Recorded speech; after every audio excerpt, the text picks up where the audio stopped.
ans que nous travaillons et que le législateur aussi nous impose de travailler sur la réduction des déchets. Aujourd'hui, nous avons un centre de tri qui vient justement d'être modernisé avec de gros investissements qui ont été faits.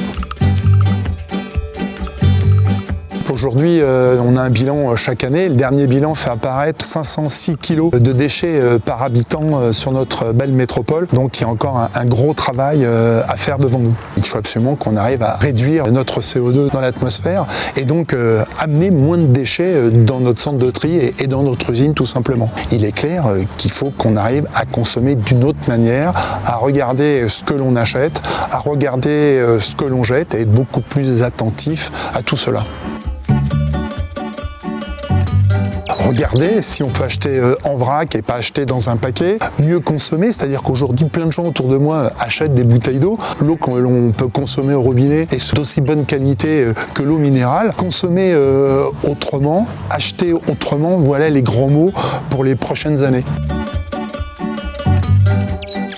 On a déjà tout un groupement de travail et donc on essaye de définir un plan beaucoup plus ambitieux pour les prochaines années. Et donc on vient de se terminer différents ateliers anti-gaspi qui fonctionnent bien puisqu'il y a eu plus de 500 participants et des participants en général très motivés et donc qui peuvent être de parfaits relais dans la population.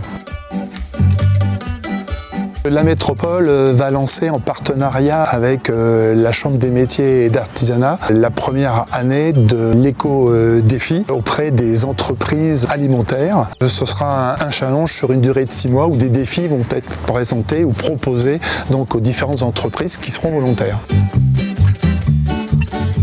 C'est le moment de faire le point sur ce qui a déjà fonctionné, ce qui n'a pas fonctionné, et puis mettre avant aussi les bonnes actions que l'on a déjà pu repérer sur notre belle métropole.